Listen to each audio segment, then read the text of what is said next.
자, 우리가 합격을 하려면 뭘 해야 된다? 노력을 해야 된다. 노력을 해야 된다고 많이들 이야기를 해요. 자, 여기서 말하는 노력에는 뭐가 있을까요? 그렇죠.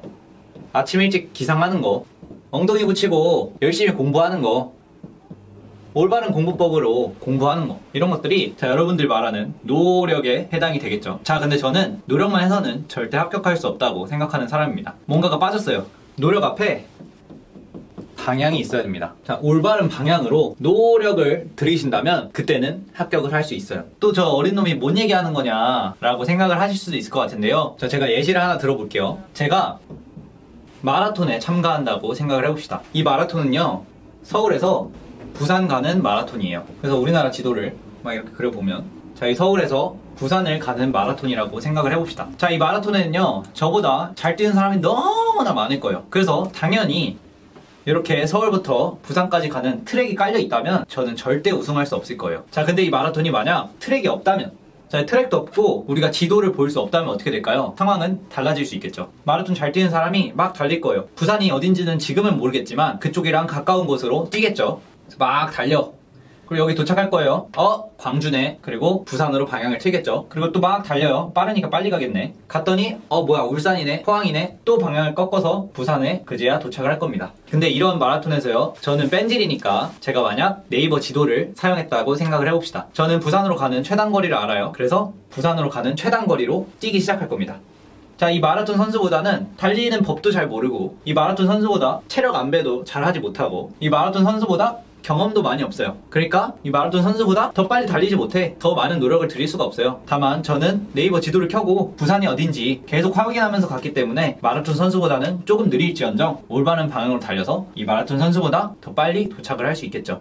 자, 이 마라톤 선수는요, 잘 달린 거예요. 자, 만약에 이 마라톤 선수가 진짜 똥멍청이다. 바로 부산 쪽이 아니라 방향을 잘못 잡아서 위로 가버렸다. 가다가 뭐야, 북한이네? 하고 턴하겠죠. 뭐야, 강원도네? 턴하겠죠. 이런 식으로 빙글빙글 돌다가 부산에 도착을 할 수도 있어요. 그러면 이 마라톤 선수는 아무리 저보다 잘 달려도 저보다 빨리 부산에 도착을 할 수는 없을 겁니다. 자, 여러분이 준비하고 계시는 시험도 마찬가지예요. 여러분들이 준비하시는 시험은요, 운동장 경기처럼 트랙이 쫙 깔려있는 그런 달리기 경기가 아니에요. 오히려 트랙이 정해져 있지 않은 그런 시험이란 말이에요. 그러면 우리는 뭘 해야 되냐? 네이버 지도 방향을 올바르게 잡고 나서, 그리고 나서 달려야 된다. 그래야 달리기가 빠른 사람들을 이기고 더 빠른 시간에 합격을 할 수 있다 라는 이야기를 해드리고 싶어요. 그래서 여러분들이 초점을 맞춰야 되는 부분은 당연히 노력을 하는 것도 중요하겠지만 올바른 방향, 네이버 지도를 켜는 게 더 중요하다고 저는 생각을 합니다. 오케이, 우비 선생.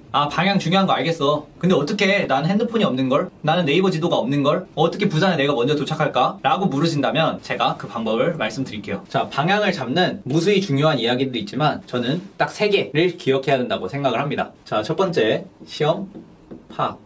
자, 여러분들의 시험이 마라톤 시험인지 아니면 수영 시험인지 아니면 철인 3종 경기인지 시험을 파악을 하는 게 가장 우선시 돼야 돼요. 그래서 이 시험을 파악한다는 거는 뭐가 있겠냐, 시험의 범위를 파악을 해야겠죠. 이만큼 공부해야 되는 시험인지 요만큼 공부하는 시험인지 이런 걸 파악해야 전략을 세울 거 아니에요. 또 깊이를 파악해야 됩니다. 내가 공부하는 그 시험이 어느 정도 깊이로 공부를 해야 되는 그런 시험인지를 파악을 하셔야 되고, 이 범위와 깊이를 기반으로 여러분들 전략을 세우셔야 됩니다. 그래서 이 전략, 로드맵을 세우셔야 되고, 공부를 해본 적이 없거나 초수생들이라면 이 전략을 짜는 거, 로드맵을 짜는 거 자체가 어려워요. 그래서 제가 맨날 무슨 이야기 하죠? 누구의 이야기를 들어라? 합격자의 이야기를 들어라는 이야기를 정말 많이 얘기했습니다. 합격 수기 시중에 있는 거 다 읽어보시고요. 그리고 주변에 합격자가 있다면 어떻게든 건너 연결을 해서 연락을 드려서 합격자를 꼭 만나보세요. 그리고 1명 말고 2명, 3명, 4명 많으면 많을수록 좋습니다. 그래서 여러분들이 MBTI가 I다 해도 여러분들 인생이 걸린 시험이잖아요. 합격자를 어떻게든 수소문해서 무조건 만나서 밥 한 끼 사드리고 많이 여쭤보세요. 그러면 그들이 공통적으로 이야기하는 부분들이 있을 거고, 사람들이 공통적으로 이야기하는 부분이 바로 여러분들이 준비하는 이 시험의 트랙입니다. 그래서 거기로, 그 방향대로 열심히 노력을 들이시면 돼요. 그래서 합격자의 이야기를 듣고 그들의 트랙을 벤치마킹해서 여러분들도 여러분들만의 시험 트랙을 만드시면 됩니다. 자, 그리고 두 번째는요, 목표입니다. 여러분들 합격을 언제 하고 싶으세요? 3개월 뒤에? 아니면 6개월 뒤에? 1년 뒤에? 2년 뒤에? 그런 목표를 명확히 해야 된다. 제가 저번에 공인중개사 시험에 관심이 있다고 말씀드렸죠. 공인중개사를 3개월 만에 합격하는 사람도 있고 1년 만에 합격하는 사람도 있고 2년 만에 합격하는 사람이 있어요. 근데 저는 뭐 그렇게 급박한 건 아니기 때문에 떨어질 때 떨어지더라도 3개월 만에 합격을 하고 싶어요. 그리고 어떤 사람은 뭐 1년 만에 합격을 하는 사람도 있겠죠. 어떤 사람은 나 2년 차에 붙을 거야 라고 이야기하는 사람도 있을 겁니다. 근데 만약 제가 3개월 만에 합격을 해야겠다 라고 결심을 했다면 이론 강의 기본만 들을 거고요. 기본 듣고 바로 기본서들 회독 들어갈 겁니다. 그래서 회독 2, 3회만 하고 빠르게 기출문제 돌려가면서 어떻게든 문제은행식으로 기출문제 막 분석하면서 풀고 틀리고 풀고 틀리고 풀고 틀리고 틀린 거 외우고 틀린 거 외우고 틀린 거 이해하고 이런 식으로 3개월 만에 후다다닥 공부하고 합격할 확률 한 80% 90%로 만들어서 시험을 보러 갈 거예요. 자, 근데 만약에 제 목표가 1년이라면 저는 이론 강의를 더 많이 들을 거고요. 그리고 그거를 차분히 이해한 다음에 그 이후에 회독 숫자를 늘릴 거고요. 그리고 그 마지막에 기출문제를 풀면서 이론과 베이스가 탄탄히 된 상태로 시험에 합격할 확률을 거의 100%로 만들고 시험을 보러 갈 겁니다. 자, 제가 만약 목표로 하는 게 2년 후라면 하루에 2~3시간만 공부에 투자를 하고 나머지는 제 일상생활 할 거 하면서 이렇게 시험을 준비를 할 거예요. 그래서 여러분들이 목표로 하는 합격 시기가 3개월인지 1년인지 2년인지에 따라서 여러분들이 세워야 되는 전략도 다 달라진다라는 거, 여러분들이 세워야 하는, 여러분들이 깔아야 되는 트랙도 방향이 다 달라진다라는 거 꼭 명심하셨으면 좋겠습니다. 자, 마지막으로 중요한 세 번째, 바로 목적입니다. 여러분들 수험생활에서 하나하나 모든 행동에는요 목적성이 있어야 돼요. 공무원 시험이든 어떤 고시든 범위가 넓은 시험을 준비하시는 분들은요 다들 이거 하고 계실 거예요. 뭐 하고 계실까요?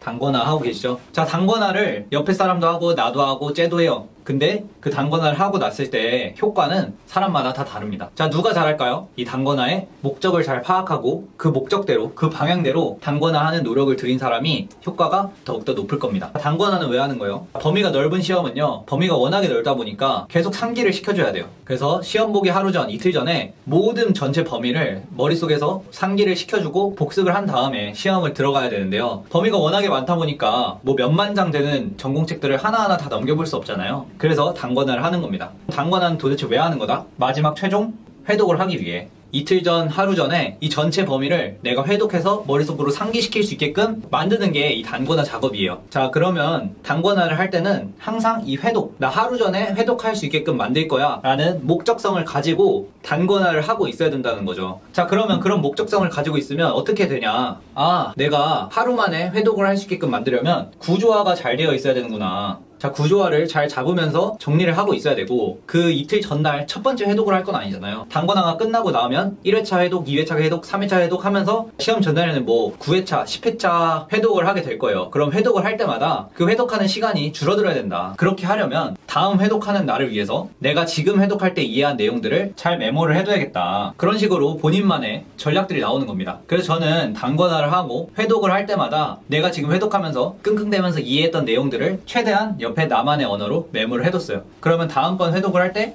앞선 내가 메모를 해둔 그 내용을 보고 더 빠르게 회독을 하면서 넘어갈 수 있었어요. 이런 식으로 시험 전날 회독을 할 수 있게끔 만드는 게 이 단권화의 목적이야 라는 걸 머릿속에 두고 단권화 정리를 하는 사람이랑 그냥 무작정 단권화 정리를 하면서 이 전공책에 있는 모든 내용들을 그냥 다 적어서 단권화 하려고 하는 사람이랑 결국에 효과가 많이 다를 거라고요. 자, 단권화만 그럴까요? 아니요. 여러분들이 수험생활에 내리는 모든 결정들, 모든 행동들에는 목적성이 있어요. 제가 저번 시간에도 이야기했죠. 여러분들 강의 왜 들어요? 여러분들이 지금 기본서를 보면 답이 없다. 이해를 못할 거고 범위가 너무 많아서 어떻게 정리해야 할지 모르고 뭐가 중요한 개념인지도 모른다. 그거를 강의를 통해서 듣고자 한다. 자, 그럼 강의를 들을 때 뭐에 초점을 맞춰야 돼요? 이 강사가 어떤 구조로 정리를 하는지, 어떤 구조로 수업을 진행하는지를 파악을 해서 그거를 여러분들 정리에 적용을 시켜야겠죠. 또 이 강사가 말하는 빈출 개념이 뭔지 잘 파악을 해서 그가 말하는 걸 듣고 아, 이런 것들을 중요시 봐야 되는구나, 이런 것들을 쏙쏙들이 이 목적에 맞춰서 수업을 듣다 보면 요거에 집중을 할 수밖에 없다고요. 자, 그리고 강의는 결국에 내가 기본서를 더 잘 볼 수 있는 그런 상태를 만드는 거기 때문에 이해에 초점을 맞춰야 된다. 그냥 단순 암기에서는 답이 없다. 그래서 강의를 듣고 잘 이해를 한 다음에 그걸 바탕으로 여러분들이 기본서를 읽으셔야 됩니다. 그래서 이렇게 여러분들이 단권화를 하든 강의를 듣든 노트 정리를 하든 아침에 일찍 일어나든 이런 모든 수험생활의 결정들과 행동들은요 다 목적을 생각하면서 행동을 하셔야 되고, 그리고 여러분들이 언제 붙을지 목표를 명확히 하셔야 되고요. 그리고 여러분들의 시험은 어떤 시험인지 잘 파악을 하셔야 이 세 개를 바탕으로 방향을 잡을 수 있다. 그리고 방향을 잘 잡아야 부산까지, 여러분들 합격까지 빠른 루트로 쭉 나아갈 수 있다는 걸 오늘 말씀드리고 싶었습니다. 그래서 지금 노력을 하고 계신 분들은요